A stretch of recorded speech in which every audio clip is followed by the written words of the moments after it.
ขอนอบน้อมเอากุณพระแก้วเจ้าทั้งสามประการ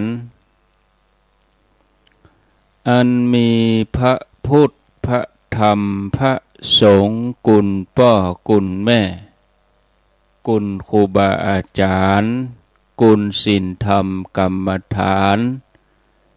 จงมาปกห่มรักษาครูบาอาจารย์พระเจ้าพระสงฆ์ทุกรูปปกห่มรักษาปออกไม่ออกศรัทธาตั้นสาธุชนคนดี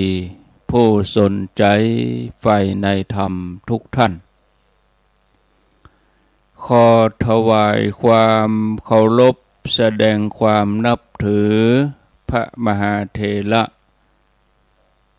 พระเถรานุเถระเจ้าคณะพระสังฆาธิการครูบาอาจารย์เจ้าที่เปิดวิทยุฟังอยู่ที่วัดที่ว่าเวลานี้จุตนจุองค์ขออนุโมทนากับสถานีวิทยุทุกคลื่นทุกที่ทุกแห่งที่เปิดสัญญาณฮับเอารายการนี้ไปสู่ผู้ฟังทางบ้านบ่ว่าไกลว่าใกล้อยู่ที่ไหนก็รับฟังกันได้เวลาแล้วเนอได้เวลาแล้วถึงเวลาแล้วได้เวลาสำหรับการรับฟังธรรมะอันเป็นสาระประโยชน์ทางด้านพระพุทธศาสนานำธรรมคำสอนขององค์สมเด็จพระชินวรสัมมาสัมพุทธเจ้าได้มาปะมาพบมามาเล่าสู่บรรดาพ่อแม่พี่น้องปอออกไม่ออกศรัทธาตั้นสาธุชนคนดีทั้งหลายแล้วไผที่ยังบ่ลุกเตื้อก็เกียมตัวลุกมาได้แล้วเนอะเกียมตัวลุกมาได้แล้วหลับลุกเจ้ากินพักดังปายหลับลุกขวายกินพักดังเกาลุกเจ้าได้หลาย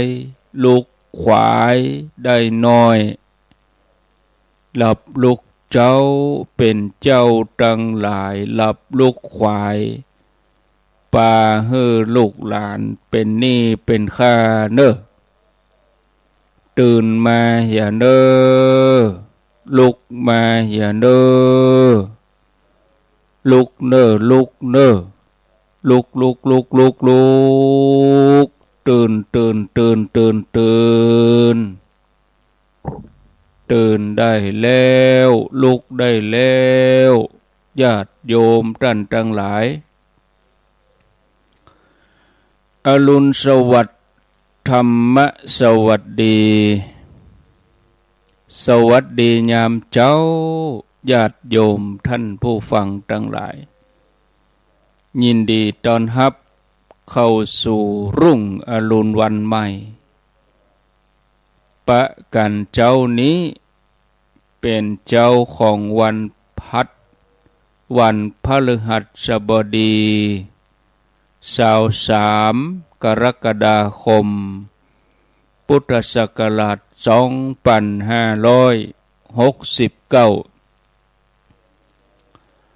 วันนี้เป็นวัน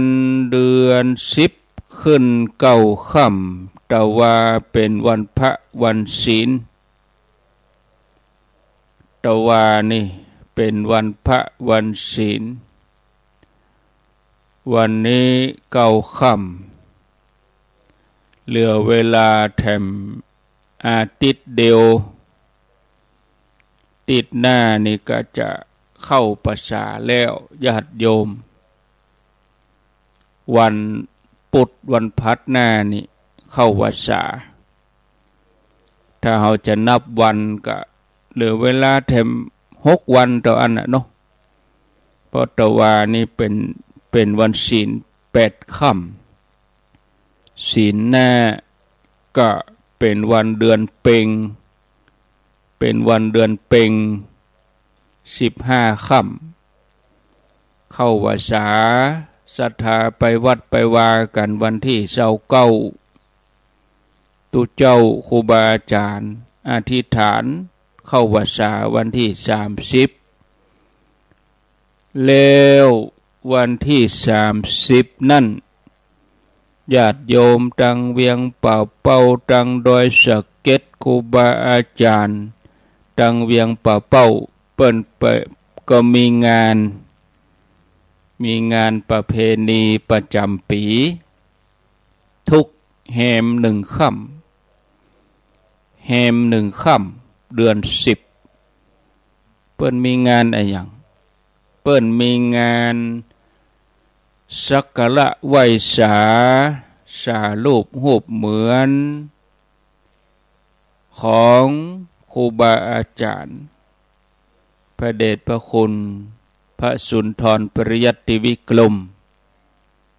อดีตเจ้าคณะอำเภอเวียงป่าเป้างานไหว้สักการะรูปเหมือนพระเทพวิสุทธิคุณอดีตเจ้าคณะจังหวัดเชียงใหม่แล้วก็การสวดมนต์เจริญพระพุทธมนต์ทำบุญอุทิศทานเนื่องในประเพณีประจำปีทุกปีแห่มค่ำห่อเข้าไปกินด้วยกันที่ม่อนพระศรีสองเมืองที่ดอยนางแก้ววันที่30 กรกฎาคม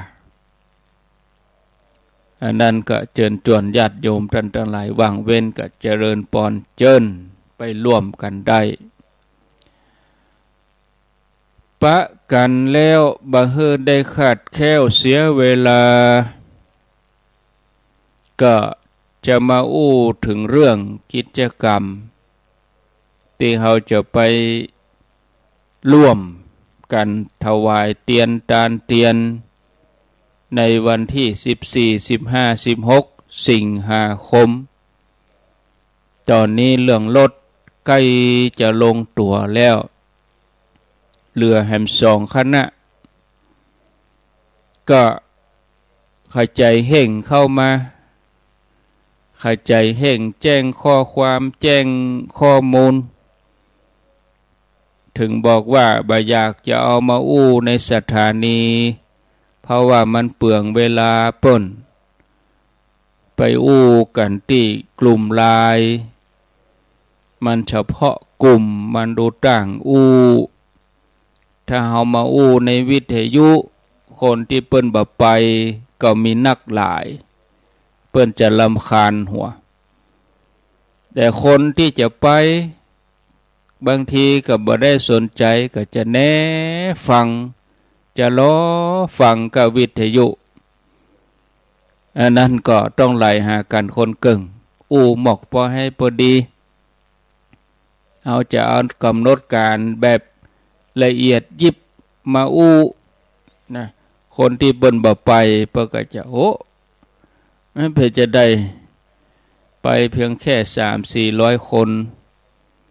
เนี่ยคนที่เปิ้นบ่ไปนี่มีเป็นปันเนาะมีหลายปันหลายจังหวัดแถมต้วยเดี๋ยวนี้มาพอที่เปิ้นแจ้งเข้ามากลุ่มที่ไปนี่ก็มีเพียงแค่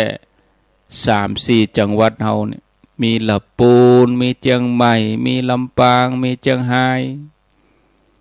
แล้วก็มาพอแยกอำเภอนี่ก็บักกี้อำเภอบ่ใจทั่วทุกอำเภอเชียงใหม่นี่ยังไปทั่วทุกอำเภอที่บ่ไปแต่ว่าเปิ้นรับสถานีได้ก็มีแต่นั้นก็จะแจ้งคร่าวๆก็ขจายเห่งเข้ากลุ่ม ข้าใจเห่งบริหารจัดการเรื่องการลดเรื่องการ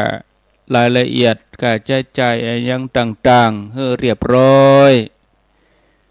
จ้าสุดคือวันที่25เอาอู้กันเรื่องลดอู้กันเรื่องคนนี่มาเกิงเดือนแล้วบางคนก็หาบอกตะวานี่เนี่ยถึงบอกว่ามันจ้าก็ตึงจะไปอยู่แล้วก็ยังมาใจเย็นก็บอกว่าใครใจเห่งเข้ากลุ่มใครใจเห่งแจ้งชื่อเบอร์โทรก็เดียวแล้วละแล้วบางทีคนเฒ่าเปิ้นฟังกับวิทยุเปิ้นบ่เข้าใจพิมพ์ลายก็บ่จ้างพิมพ์หนังสือพิมพ์หยังก็ยากลำบากอันยังเป็นลายอันยังเป็นกงบ่ฮู้ ก็เลยต้องเปิ่งคนหนุ่มนั่นก็คือคนขับรถจะต้องใส่ใจเพราะว่าเฮาถือว่าเฮาเป็นผู้บริการแต่คนขับนี่เขาบ่ฟังมันส่วนเวลากันคนขับนี่บ่ได้ฟังวิทยุเพราะว่าเขาไปเสาะว่าหากินเขาทำมาหากินเขาไปขับรถต่างจังหวัดต่างอย่างจะมาฟังนี่เป็นชั่วโมงนี่เขาใจจดใจจ่อเหมือนคนเฒ่าเขาอยู่ในรถเขาก็ฟังเพลงของเขาเขาจะมาใจจดใจจ่อฟังรายการอยู่อย่างอี้นี่มันบ่มีก็จะมีก็คนเฒ่าที่เพิ่นจะไปเพิ่นก็ว่าโอ้อาจารย์ยังว่าได้หะอาจารย์ยังบ่อู้เอาวิทยุหะมันเป็นอย่างอี้หะเหมาะอันนั้นอาตมาก็จะอู้น้อยๆเห่งจำนวนรถจำนวนคนยังลงตัวแล้วติดหน้าก็ก้อยเอาชื่อมาอ่าน40คณะบ่ได้มันก็เหมือนเฮาอ่านชื่อที่เปิ้นหอมนั่นน่ะคณะอันยังพ่องชื่ออันยังพ่องคนเฮาบางทีมันก็เข้าใจยากจะไปด้วยกัน2กันจะไปด้วยกัน3กันก็มาแจ้งชื่อทีละกันก็จะไปด้วยกันก็บ่แจ้งชื่อมาด้วยกันคันที่1ไผคันที่2ไผคันที่3ไผอีกอันนี้บ้านเดียวกันจะไปด้วยกัน2กันแจ้งคนละวันกันแรกแจ้งวันที่15กันที่2แจ้งวันที่20มันก็ไปคนละที่ละต่างพอจะมาพิมพ์รายละเอียดตามที่แจ้งมาคณะนี้แจ้งวันที่15ก็พิมพ์ชื่อวันที่15แห่มคณะแจ้งมาวันที่20ก็พิมพ์ชื่อวันที่3ก็ข้ามยังแล้วจะไปโจมนะว่าบ้านเดียวกันบ่ได้ไปด้วยกันนะโอ้เฮาอยู่บ้านเดียวกันนี่ยังบ่ได้ไปด้วยกันเพิ่นยังจับเฮาแยกกลุ่มก็มันลงทะเบียนคนละเวลาจะไปด้วยกันยังบ่ลงทะเบียนด้วยกันอันนี้ก็แสดงว่าบ่ฮักกันแท้ยังบ่บอกคือกันอันที่นี่อย่างต้องด้วยกันกับบางทีเพิ่นจัดกลุ่มบ่ใช่ติดรถไปด้วยกันเป็นเจิบ40กันบ่ใช่อย่างอันหรอก10กันนี้ไปก่อนเด้อก็ล่วงหน้าไปก่อนห่างสัก3กิโลเอา10กันที่2ตัวไปมันเป็นอย่างนี้แล้วบางทีการเข้าห้องน้ำการเข้าปั๊มนี่มันลำบากมันต้องทยอยไปบ่ใช่ไปด้วยกันบดมันยากการจราจรการติดไฟแดงโอ้มันอุตลุดวุ่นวายก็ต้องไปกลุ่มละ10กันมันเคยมีมาแล้วมันเคยมีปัญหามาแล้วถึงแก้ปัญหาถ้ามันมีปัญหาก็บ่ได้แก้ปัญหารถบางกันเปิ้นเฮาไปทางนี้ก็จะลู่ไปทางปุ้นก็ไปอย่างปูน เปิ้นมาตั้งเพ ไปตั้งปูนแล้วก็ผมมาลงเพื่อนะ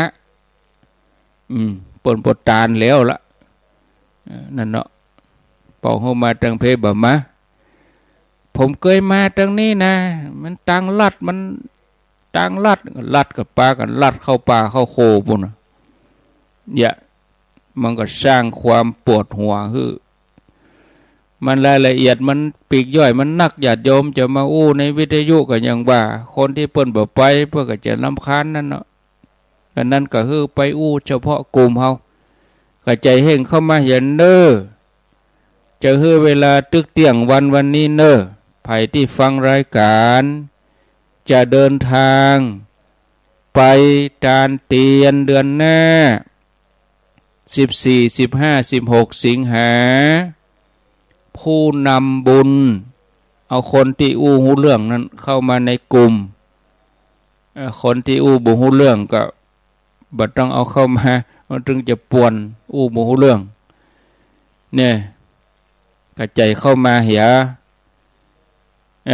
กระจายเข้ามาในกลุ่มถ้าโปนเตี้ยงวันนี้ขออนุญาตจำกัดเต้าที่มีก็พอแล้วเต้าที่มีก็พอละเท่าใดก็เท่าอันเท่าบัดเดี๋ยวมันถึง40กันละเนี่ย40แล้วก็อาตมาก็เผื่อไว้5กันเผื่อมีถอนเผื่อมีลด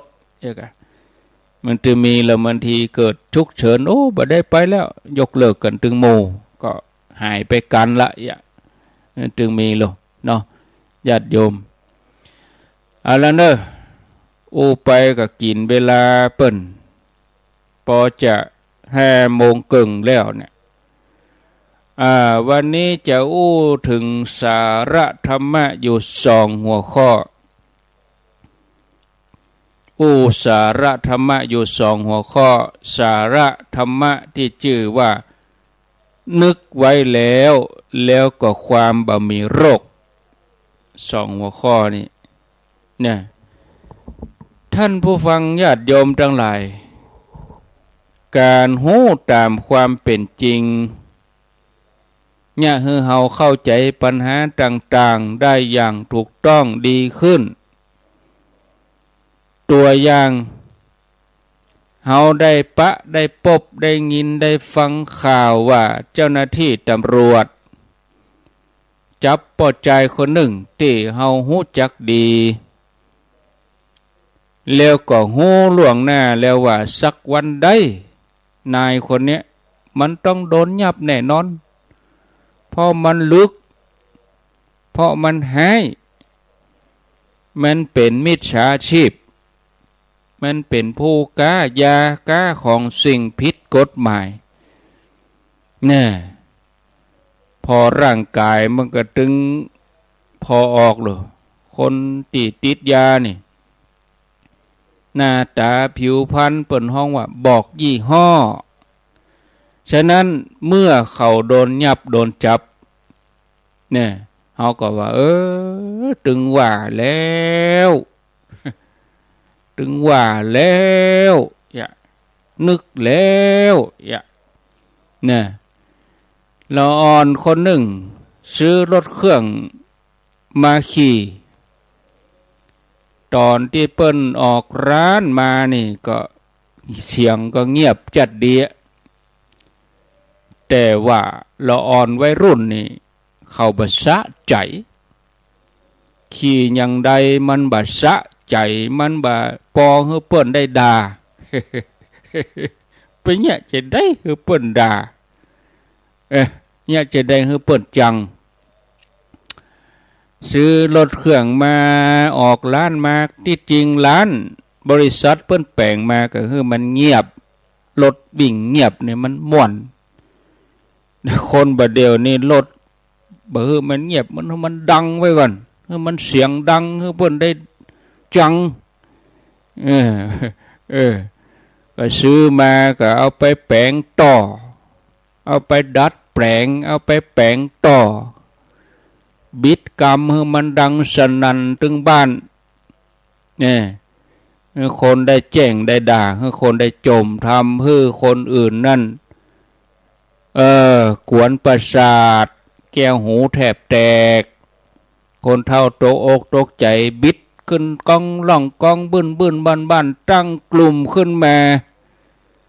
ตั้งแก๊งขึ้นมาตั้งลำปางนี่เปิดกำลังเดือดร้อนไล่บุบหัวตีกันตำรวจไล่ปราบระเบิดตั้งลำปางโอ้ลูกไผ่ลานมันเด้อพอเอาคนเดียวแล้วเวลาถ้าเยาวชนเนี่ยก็มีกฎหมายเหมาะประเดี๋ยวต้องลดอายุนะเราอ่อนม12 13ไม่ใช่ว่าเขาบ่หูนะมันเก่งมันกล้าเนี่ยเราอ่อนไปเลยขี่รถเครื่องได้แล้วไปตั้งแก๊งตั้งกกตั้งลำปางนี่แก๊งอย่างเพิ่นออกข่าวแต่ว่าแก๊ง5 บาทอีกพอราคามันหักละมันบ่มีกล้าอย่างเลยเนาะกึดพอราคาพอเอากึดเอามูลค่าแก๊ง5 บาทบ่มีคุณค่าสำหรับสังคมเลยไปตีหัวกันไปทำให้สังคมวุ่นวายเจ้าบ้านหวาดผวานี่ตำรวจไล่ยับแล้วเมื่อตำรวจไล่ยับถ้าเป็นเยาวชนก็พ่อแม่ต้องรับผิดชอบปวดหัวแถมแล้วอยู่ดีมว่าดีโอ้แทนที่ใกล้จะสอบแล้วช่วงนี้เขาสอบกันลูกโอ้มาค่ำมาคืนก็อ่านตำรับตำราอยู่บ้านไผบ้านมันเนี่ยอันนี้คบหัวกันขี่รถเครื่องเอวไปปะคู่กรณีก็ไปตีกันบ่สนใจจะ3 แยก 4 แยกจะตีสาธารณะคนอื่นจะได้รับอันตรายได้รับผลกระทบความสุขเว้ยเหรอ ความสุขของตัวแล้วมันความทุกข์คนอื่นแต่ถ้าความสุขของตัวเองความสุขคนอื่นตัวนี่ได้บุญ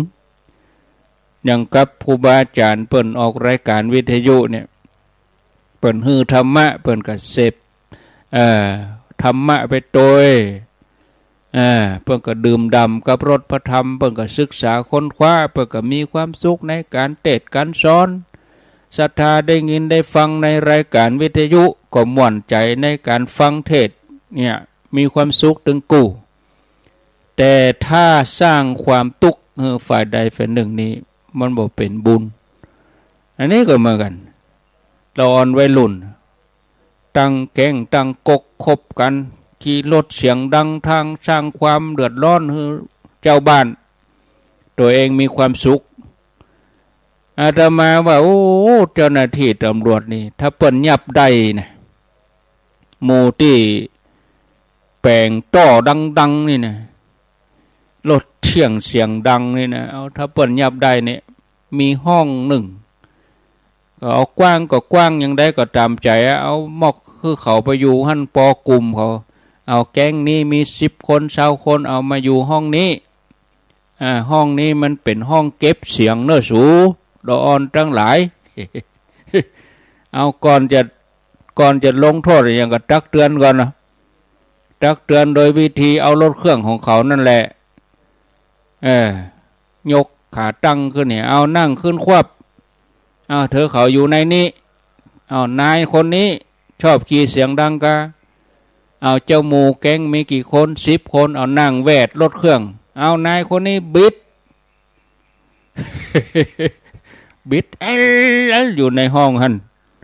ควรตลบอบอวนปอละครับเอาตอมใบนายนี่แถมคนหนึ่งหูแล้วแกมันเป็นได้มันเสียงดังครับก็เธออยู่นี่แข็งแค่เมื่อกี้นาทียังเสียงดัง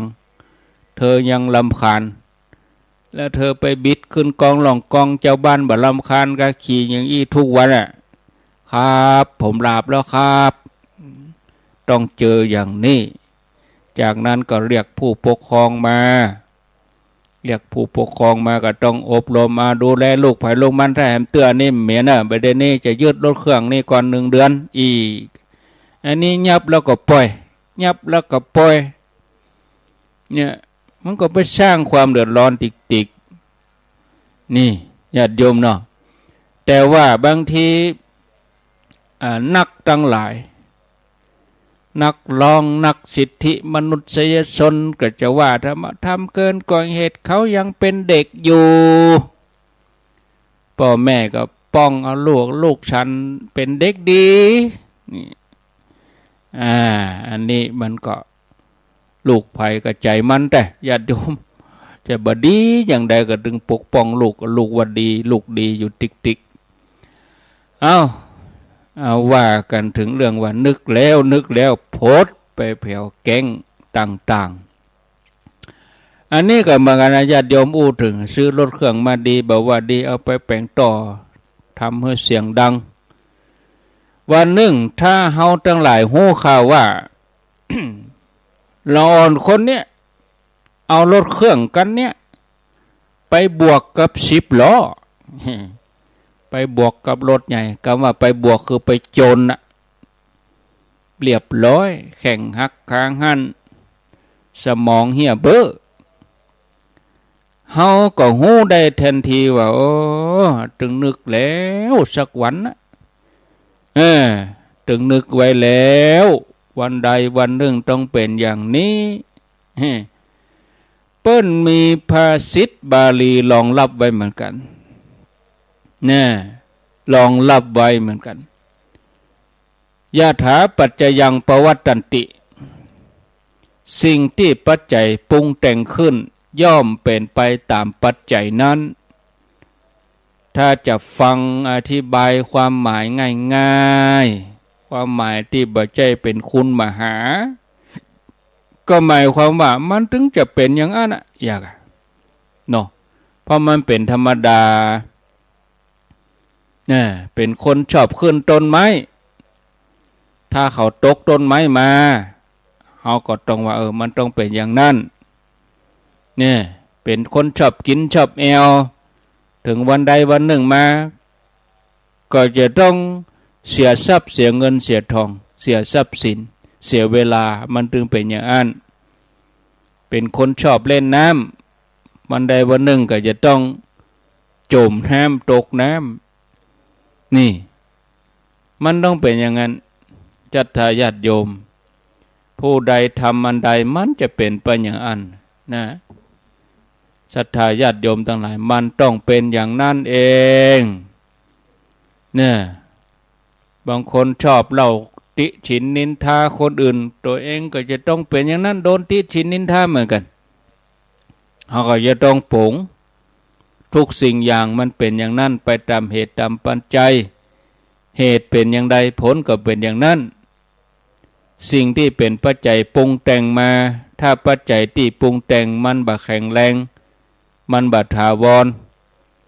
มันก็บ่ถาวรมันก็บ่แข็งแรงถ้าปัจจัยปรุงแต่งมามันมั่นคงแข็งแรงถาวรคนทั้งหลายก็แข็งแรงถาวรจิตใจดีงามคนที่ได้ดิบได้ดีเพราะประจบสอพอเพราะอิจฉาคนนั้นก็จะล้มเหลวละลายเพราะถูกอิจฉาริษยาอันนี้เป็นผลตอบแทนของเขามันเป็นอย่างนั้นเองต่อไปจะเป็นหัวข้อที่เรียกว่าความบ่มีโรคความบ่มีโรคเป็นจะใดอโลคยาปรมาลาภาความบ่มีโรคเป็นลาภอันประเสริฐท่านผู้ฟังทั้งหลายถ้าจะมีไผถามว่าถ้าเป็นไปได้เขาจะให้เฮาถูกหวยรางวัลที่1 2 ครั้งได้อยู่12 ล้านอีเนาะสมมุตินะครั้งละ6 ล้านเขาจะให้เปิ้นจะให้เฮาถูกรางวัลที่2 เตื้อ12 ล้านแต่ว่าหลังจากถูกหวย12 ล้านแล้วเปิ้นจะให้เฮาเป็นอัมพาต นอนติดเตียงลุกไปไหนมาไหนบ่ได้จะมานี่อย่างได้ญาติโยมทั้งหลายอย่างอี้จะมีคนเอาก็ ก็คงบ่มีไผเอานะเพราะว่าถ้าเฮาพิการเป็นอัมพาตมันก็จะไปไหนได้มาสมบัติหมดนั้นเงินทองมันก็เป็นของคนอื่นไปใช่ลูกหลานก็เอาไปใจฮะตัวเองมีแต่ก็เอาไปใจอย่างบ่ได้ถ้าเฮาบ่เป็นโรคภัยไข้เจ็บเฮาบ่เป็นอัมพาตเฮามีร่างกายแข็งแรงดีเฮาก็จะมีปัญญาในการใช้เงินนั้นอาจจะเพิ่มขึ้นนักกว่าเงินจำนวนที่ได้ก็ได้เพราะว่าเฮามีมีแหงเอาไปลงทุนแบ่งลงลงนาลงสวนลงทุนเป็นอาหารสังหาริมทรัพย์ที่ดินบ้านจองห้องเจ้ามันมีใจที่จะทำคนเฮาถ้าบ่สบายนี่มันถึงบ่มีใจเนี่ยหยังกล้าจะกินข้าวมันยังบ่มีใจกินข้าวมันถึงบ่อยากให้กินหยังเพราะว่าถูกโรคภัยมาเบียดเบียนบ่ต้องนับเรื่องไปเอี่ยวไปหยังโอ้มันถึงฟ้ามืดหมดบ่อยากใครได้ใครกินอย่างแล้วนี่โรคภัยมันมาเบียดเบียนแต่ถ้าเฮาบ่มีโรคเฮามีสุขภาพดีถึงแม้จะบ่มีเงินหมื่นเงินแสนบ่มีเงินล้านเฮาก็ยังมีสุขภาพเฮามีอายุยืนเฮาก็ได้ทำประโยชน์ตนประโยชน์คนอื่นประโยชน์สังคมเฮาก็เนี่ยได้ทำได้แต่เมื่อมีโรคภัยไข้เจ็บมาเบียดเบียนทำให้สุขภาพบ่ดี3 วันดี4 วันไข้ไผเอาหยังมาฮื้อมันก็ถึงบ่มีประโยชน์คนที่เป็นพยาธินี่นะคนที่เป็นโรคภัยไข้เจ็บนี่ต่อให้ของกินที่ตัวเองมักตัวเองชอบตัวเองว่าลำมันถึงบ่ลำมันจางปากจางคอกินบ่ได้นอนบ่หลับไปไหนก็บ่ได้ทรัพย์สินเงินทองที่มีอยู่จะเกิดประโยชน์อะไรอย่างญาติโยมมีก็เหมือนบ่มีเนาะโอ้บ่ต้องการอะไรอย่างนักญาติโยมเนี่ยเพียงแค่ว่าต้องการเพียงแค่ว่าบ่มีโรคภัยไข้เจ็บตัวเยอะบ่ต้องไปเจ็บอย่างอื่นนะมอกปวดเขี้ยวเป็นลำบากนาดนี่เด้อญาติโยมไผอู้หยังบ่เข้าหูมันก็ลูกโคตรลูกเกียดงุดงิดหัวเสียหัวร้อนอารมณ์บูดอารมณ์เสียในคนเขี้ยวปวดเจ็บเขี้ยวนี่นะมันเจ็บบ่ให้บ่ดีนะเจ็บเขี้ยวนี่นะมันขึ้นประสาทมันพออย่างมันขวางหูขวางตาไปหมดดูเนี่ยใดก็ต้องไปหาหมอก็เพิ่นกับทันตแพทย์คุณหมอเพิ่นก็ตรวจพอว่าประเด็นนี้เหงือกอักเสบเป็นน้องเขี้ยวเป็นแมงเขี้ยวผุเป็นแมงก็ต้องถอนเห็นแหละแต่ตอนที่ยังบ่ได้รักษาตอนที่ยังบ่ได้ถอนหมอว่าเดี๋ยวรอสักวันเนาะช่วงวันที่รอหมอถอนฟันรอหมอรักษามันอย่ามาเมินเหมือนเป็นปีหมอว่ารอวันพุธก่อนเนาะยังวันนี้วันค่ำมันอย่ามาเมินกองถึงวันพุธบางทีเมื่อถอนไปแล้วก็จำเป็นต้องใส่เขี้ยวปลอมใส่เขี้ยวใหม่เข้าไปนะญาติโยมจะไปว่าเขี้ยวใหม่กุซี่เนี่ยเวลาเขากินอย่างบอกว่ากินอาหารกินขนมอย่างนี้มันเป็นอุปสรรคนะมันไม่ใช่เหมือนของเก่าของเปิ้นของติดตัวเปิ้นมานะอันเปิ้นจะไปห้องของปลอมจะได้ใส่เขี้ยวปลอมลองมาเกี่ยวขนมจอกก็สูนกันท่านหมดละกะเนาะยกแม่แหงเขายันอย่างได้ก็ได้เสียสละถอดออกกินแค่หมูได้แล้วเชียงหมดแล้ว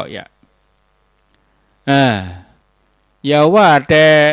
ใส่เขี้ยวปลอมเลยแม้แต่ว่าเขี้ยวที่เฮาแบบปลอมที่มันเขี้ยวเฮาแบบได้ถอนสักทีเนี่ยมันมีพักมีจิ้นขำอยู่หันขำติดชอกฟันอยู่หันมันเรื่องเกิดเรื่องแบบม่วนนะตุกจิ้นขำเขี้ยวเนี่ยตุกเหี่ยวในรถเนี่ย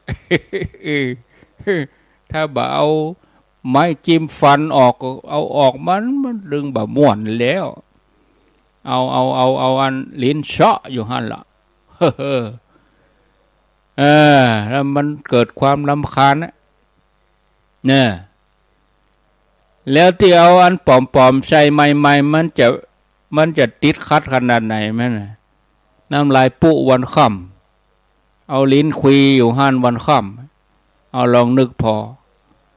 บางทีบางท่านบางคนก็บ่นว่าโอ้วันนี้ใส่เขี้ยวปลอมรำคาญเนี่ยญาติโยมเนาะเนี่ยเหมือนอมรถอมบ้านไว้ตึงหลังอันนี้เฉพาะก็เขี้ยวบ่ได้นะเอาบ่ต้องไปนับว่าโรคอื่นโรคเกาต์โรคเบาหวานโรคความดันโรคอัมพาตโรคหืดโรคโพรงจมูกโรคหัวใจโรคมะเร็งโรคทำหลายโรคจะทรมานขนาดไหนเนาะฉะนั้นญาติโยมความบ่มีโรคเป็นลาภอันประเสริฐที่สุดขอฉะนั้นก็ขอให้ทุกท่านทุกคนได้รักษาสุขภาพตัวเองเนอะรักษาสุขภาพตัวเองไว้ดีๆบัดเดี๋ยวนี้เราเดินทางมาได้ค่อนตั้งป่ายแล้วนะปี69นี่นะเดือนที่7นี่จะหมดไปแถมบักกี่วันตั้งหน้านี่แล้วเดือนหน้าสิงหาคมก็เป็นเดือนที่8ครั้งแถม5เดือนหมดครั้งแถม5เดือนหมดปี69เขาจะไปว่ามันเมินนะ5เดือนนี่เขาผ่านมา6เดือนมันไปเมินที่ไหนตั้งแต่มกราคมกุมภาพันธ์มีนาเมษาพฤษภาคมมิถุนาเบเดนิกรกฎาโอ้ครั้งแถม5เดือนก่อนนี่นะโอ้จะไปเกิดเนอมันโวยนะผ่านมา6เดือนนี่แป๊บเดียวเนาะรักษาสุขภาพไว้เขาจะได้หันโลกหันยังตั้งหน้าอยู่เนาะโอ้เอาเกิดมาในสมัยบัดเดียวสมัย AI มันเนี่ยได้หมดแต่โอ้โหเขาจะมาเฮียนหูแบบนี้บางทีก็บัดตันละหรอสมัยเฮานี่หนังพิมพ์ดีดหนังพิมพ์คอมพิวเตอร์บัดเดียวบ่พิมพ์แล้วอย่างเดียวมันพิมพ์เพื่อมันเรียบร้อยพิมพ์มันนี่คือกรรมมันเดี๋ยวออกเป็นตัวหนังสือละประเด็นนี้เอาคนเฮาทั้งหลายนี่กำใช้กำสั่งมันเอาค้นหานี่คือกรรมนี่มันออกมาโลนี่มันอย่างอันดูเวยแตะเวยว่าแฮมเมอร์นี่วิศวกรนี่จะตกงานแถมเหมาะ AI ออกแบบบอกว่าภูมิทัศน์ปรับแต่งสวนเขาจะเอาอย่างนี้นะมันปลูกต้นไม้ให้เขาเรียบร้อยจะเอาต้นอย่างใส่นี่แต่ก่อนนี้เขาว่านักวิศวกรนี่คือรายได้ดีประเด็นนี้ไปมิจากการ AI ออกแบบอันนี้คือกรรมไหมนะปีหันศาลาไอ้นะมันเนียบเลยญาติโยมคำนวณให้เรียบร้อยปดโตแต่ยังก็จ้างสูงสุดมันจะคืนสู่สามัญมันเจริญที่สุดแล้วมันก็จะต้องค่อยๆทดถอยลงไปเนี่ยคนเฮาก็อย่างเดียวกันเมื่อสูงสุดมาอยู่บนโลกนี้เจริญอายุมาเปิ่นขีดให้เฮาว่า100เนอะอายุ100 ปี บางทีเขาก็ใจมันถึงสักกำเฮาเกิดมาเฮาคิดส่วนทางหน่อยเฮาจะไปว่าเฮานับจาก1อายุ1 2 3อีนะบ่ได้อายุเท่าใดอาตมาเกิดทำไมว่าเปิ้นฮื้อเฮานี่เฮาเต้ากันหมด100โดยสมัยปัจจุบันทีนี้มันก็ก่อยลดลง100ก็เป็น99 98 97 95ที่ศูนย์มาก็เหลือ0น่ะ0หมดทุกอย่างละบนโลกนี้แม้แต่ร่างกายที่เฮาดูแลมันเต็มที่เจ้ามาเฮาก็ดูแลใจใส่พาไปอาบน้ำพาไปกินข้าวถึงเวลา0หมดเลยมีหยังละใบบนโลกนี้หมดแต่คนเฮาถ้าบ่เข้าถึงตัวเนื้อหาสาระธรรมะแท้ๆก็จะเอาเป็นเอาตายบนโลกนี้บ่เข้าใจโลกเนาะญาติโยมเนาะเอาแล้วพอสมควรแก่เวลาประเด็นนี้พอ5:48 นาทีแล้วเหลือเวลาแถม12 นาทีก็อนุโมทนากับญาติโยมที่ตั้งใจฟังรายการสาระธรรมะเจ้านี้จบอาตมาแล้วก็จะไปฟังไรนี้ไปไหนเตื้อฟัง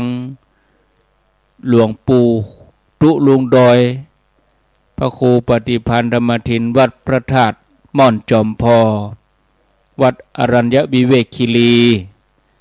ส่วนธรรมภาพเองก็จะมาปะญาติโยมทำกรรมในวันจันทร์ที่27ก็ช่วงนี้ก็ต้องขออภัยตัวเนาะบล่ำได้เข้ารายการเมื่อวันซ้ำให้งานมันตรงกันนี่บางท่านบางคนไปได้ยินเสียงวันสองวันก็ถามหานะตนนั่นไปไหนตนนี้ไปไหนเปิ้นก็มีธุระของเปิ้นเนยญาติโยมเนอครูบาอาจารย์เอาไปได้ยินเสียงวันสองวันก็จะไปเดือดร้อนห้อนใจฟังตนอื่นไปปุ่นจะนิ่งเข้าวาสาปุ่นจะได้อยู่วัดอยู่วากันเป็นภารกิจที่จะต้องทำเนี่ยจะให้ฟังจะให้ได้ยินอย่ากู้เวลามันไปเปลี่ยนไปได้ญาติโยมนี่หาสะดวกกะอยู่บ้านนี่นอนฟังอยู่ถึงเวลาก็กินข้าวแรงแล้วก็เปิดสถานีให้ละนอนฟังไปครูบาอาจารย์บางทีเปิดก็ไปงานนั่นงานนี้ไปอย่างเมื่อคืนก็งานศพเทศทำไปเทศเมื่อวันจะได้เนี่ยมันก็ต้องมีเหตุของมันนะบางทีงานบรรยายงานอบรมงานธรรมะสัญจรงานนั่นงานนี้มีศาสนกิจที่จะต้องไปขออภัยที่มาบะปะบ่ได้ละวัดละวาไปไหนเพราะมีการจำเป็นจะต้องไปวันหน้ามาใหม่คงได้ปะกันนี่หรอบางทีช่วงนี้เพื่อกับมาตานเตียนนะเนาะใจเข้าภาษาคณะนั่นคณะนี้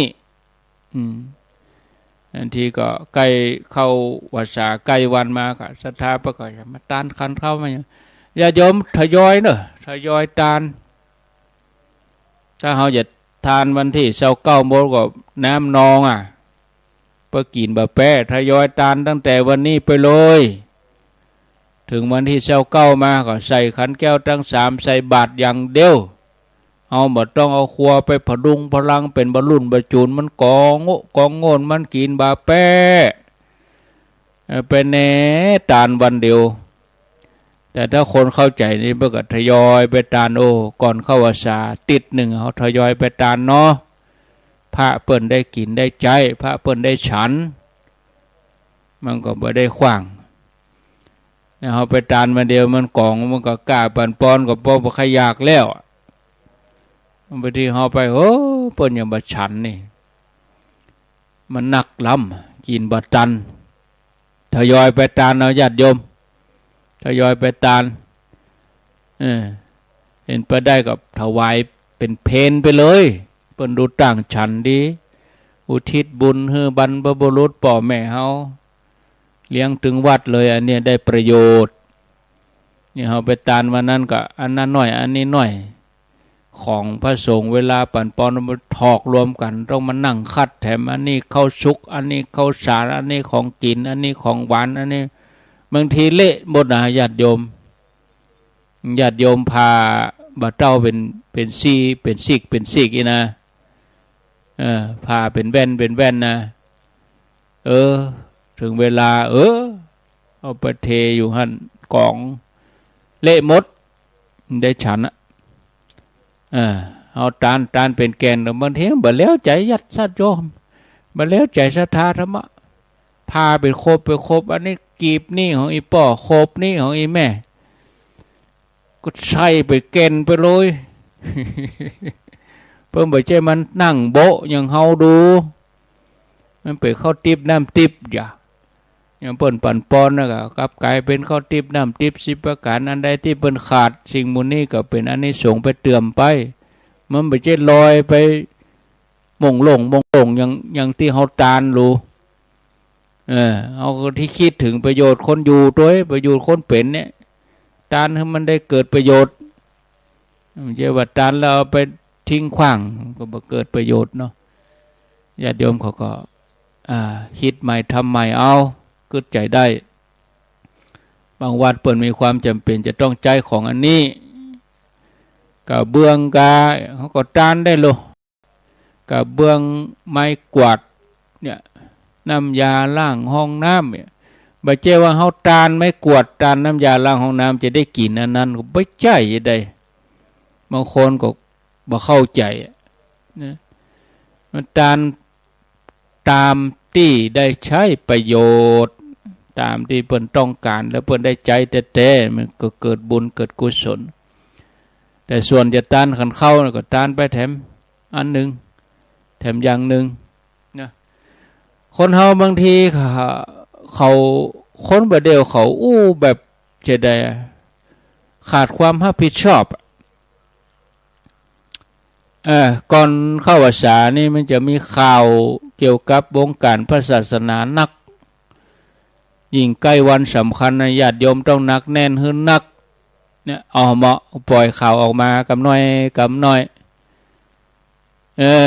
เอามาพิจารณาใจปัญญาดีๆเน้อญาติโยมข่าวชั่วลงฟรีข่าวดีเสียตังค์ครูบาอาจารย์ไปรอเตียนคนเป็นปันบ่มีข่าวสักตีเมื่อเดือนนี้เขาจะเอาครัวเอาของไปมอบทหารก็บาหันภัยมาสัมภาษณ์อาตมาเนาะเหตุใดถึงเอาไปมอบเขามาสัมภาษณ์ไกลเข้าภาษาจะมีข่าวบั่นทอนจิตใจญาติโยมสักน้อยหนึ่งมันก็บั่นน้อยกันแล้วกึ่งพุ่นได้บางคนคือใจจะตานเตียนหูบัดตานบัดเติ้นหันข่าวบางคนละเรื่องเนยญาติโยมศรัทธาของเขาก็ต้องหนักแน่นเพียงพอไปดีหันข่าวไปบั่นทอนศรัทธามันก็ขาดโอกาสตัวเองก็บ่ได้ทำบุญเหี้ยเมาไปเสพข่าวบางคนทุกวันนี้บ่ทำบุญตั้งวัดแล้วไปทำโรงยาไปทำโรงเรียนดีกว่าไปทำอนามัยไปทำบริจาคสาธารณะบางทีเพื่อนจะทำแต่บ่หอมสักบาทเพื่อนตอนพระป่าโรงยาเนอะหมู่นั้นหายเสพแล้วหูทีพิมพ์นี่วัดโทดีกว่าให้พระสบายบ้านไม่ต้องเช่าข้าวไม่ต้องซื้อเปิ้นวันนิตยพัฒน์เหมือนว่าเงินเดือนตุเจ้าเขาบ่ฮู้ก็บ่ฮู้แต่แน่เนาะตุเจ้าได้เงินเดือนเลยมันจะปอที่ไหนเจ้าวาดปัน8ใจเดือน8ปัน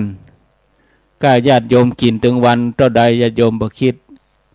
คนสมัยบัดเดี๋ยวนี้พระได้เงินเดือนเขาเอาข่าวเอาจี้ตัวเนี้ยจี้ประเด็นตัวเนี้ยแล้วก็เอามาโจมตีวงการศาสนา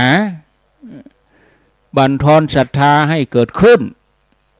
ก็ยังบ่คิด ถึงความเป็นจริงเนี่ยที่ออกข่าวอย่างมาน้อยโดยเฉพาะคนที่เขาบ่ได้ใจสติพิจารณาเขาบ่ได้ยับยั้งชั่งใจทำบุญให้โรงเรียนดีกว่าทำบุญให้โรงพยาบาลดีกว่าที่โรงเรียนเพิ่นทอดผ้าป่าตัวก็บ่ไปหอมโรงพยาบาลเพิ่นทอดผ้าป่ายังตึกส่งโรงพยาบาลสวนดอกก็โรงพยาบาลได้เฮาก็ถึงไปใจหั่นโลเปิ้นขอความร่วมมือทอดผ้าป่าทอดหยังก็บ่หอมเนี่ยลบไปอย่าดักแซบเป็นนักเลงโซเชียลนักเลงไลน์นักเลงเฟซบุ๊กนักเลงมือถือบ่ได้นักเลงเปิ้นเฮาว่านักเลงคีย์บอร์ดนักเลงแป้นพิมพ์ข้อความเฮือสะใจตัวเก่าแต่ทางปฏิบัติจริงๆนี่บ่ทำบ่ยะบ่ได้ประเดี๋ยวนี้เพิ่นจะทอดผ้าป่าโรงยานอุปกรณ์นั่นนอนดิดวิดขาดอนามัยกะโรงเรียนบ้านเฮานักเรียนนักหลายเพิ่นจะพัฒนาให้ลูกหลานพัฒนาการศึกษาดักแซบก็ยังบ่หอมในเมื่อบ่อยากทำบุญกับวัดก็บ่ทำเนี่ยเอาช่วงนั้นมีข่าวสงครามหันทหารตื่นเหี่ยกำเขาต้องไปช่วยทหารปุ้นกาเขาต้องไปช่วยให้กำลังใจทหารปุ้นกาไปเดี๋ยวนี้ลืมเหมาะแผ่วไปคนเขามาคิดลืมง่ายนะแต่บ่ต้องอย่าขึ้นง่ายญาติโยมมันเชียงใหม่วางแล้วนี่เปิ้นเอาห่านมาปล่อยตีคือเมืองคนก็ตื่นกันไปขี่รถไปถ่ายรูปกับห่านไม่ได้ไปได้ห่านเป็นได้ปล่อยเหี้ยไปปล่อยขวางมีทันใดแล้วก็บ่ฮู้มันเป็นอย่างนั้นเองเอาละเนาะญาติโยมพอสมควรแก่เวลาไปจะเลยเวลาหลวงปู่หลวงตาหลวงพ่อครูบาเปิ้นมารอท่านี่แล้วเนอะฟังรายการหลวงปู่พระครูปฏิพันธ์ธรรมทินต่อไปธรรมาก็ลาศรัทธาไว้เพียงเท่านี้อายุวันโนสุขังปรังจกดีมีใจกุคนเดินทางปลอดภัยแคล้วคลาดปลอดภัยเนอะสาธุเจริญพร